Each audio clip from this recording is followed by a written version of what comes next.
Your son is extremely friendly, and he's befriended a man he encounters on his walk to school every week. Well, it turns out that this man is the head of a mafia crime family, and now he's turned up at your front door, backed up by two of his friends, requesting to be your son's godfather. There was a rattling of keys in the door.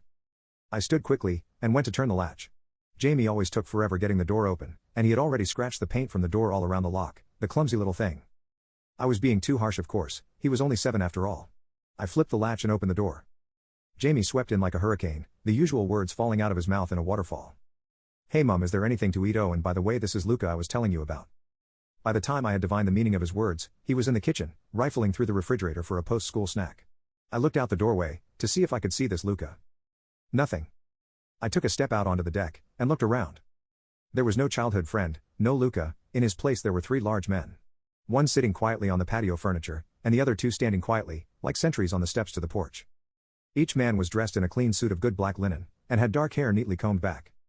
Next to the man who was sitting, they had left an empty seat.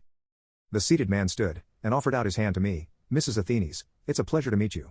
Jamie has told me so much about you. I'm Luca. Reluctantly I gripped the proffered hand, cautiously estimating how far I could run from these men before they caught up. How long the door would last, where we kept the gun, and whether it was loaded still. Behind me, the door clicked as it closed softly. I jumped, despite myself. Luca smiled gently at me, clearly sensing the fear and apprehension I was experiencing. Mrs. Athenes, please take a deep breath, we are not here to hurt you or your son. Quite the contrary, for your son, through his good nature and hard work, has become quite dear to us. I swallowed hard. My son? His smile turned quizzical at this, and he produced and lit a cigarette. With it between his teeth he continued, surely he has mentioned me, no? His good friend Luca? Luca is Jamie's friend from school, a child. The grown adult in front of me chuckled, and as if remembering his manners offered me a cigarette myself, which I declined with a shake of my head. He mused, and turned to his 2 compatriots, tell the nice lady your names. Both men turned and with a slight nod of their head, spoke their names. Anthony. Leo. 2 more names I knew as Jamie's schoolyard pals. Luca continued on, see, your son has become quite important to us, as I've already said. He's been helping the 3 of us with errands every day on his way to school. It finally clicked. Luca from school, whom Jamie had insisted was a good friend, and who he had jumped the big fence with last week. Who had helped him deal with bullies at school. Anthony. The story of passing notes, and running messages to the teachers' staff rooms. The story of delivering lunches to particular teachers on particular days. Leo. The friend with whom he had gone to several convenience stores. Ostensibly looking for the best sweets, talking to clerks while Leo went to check on the stock in the back. It all clicked, and it must have clicked obviously, for Luca chuckled again. Jamie is a good kid, and when he's a bit older we might have some work for him if he's interested, but right now we were actually hoping for your cooperation on another matter. I stared daggers into the man, but this only made Luca smile all the wider. Some of Jamie and our adventures have attracted the attention of certain parties. We would prefer these parties not speak to him about us. The man reached into his jacket.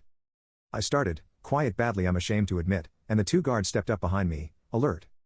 Luca produced a large manila envelope, and from it, paperwork. The heading read, Godparent Eligibility Form, and it was filled with Jamie's details, as well as details for a Mr. L. Giovanni. I stared, dumbfounded, at the paperwork. Luca coughed politely, it really is for the best, we can't have the boy dragged through the courts now, can we? This way ensures he never need testify against me, nor me him. Oh, and if you need something to seal the deal. He reached back into his jacket, and this time he was careful to expose the holstered pistol under his left arm. He produced a wad of cash from the interior pocket of his jacket and tossed it down onto the paperwork. I said nothing, for I thought I could say nothing. He stood.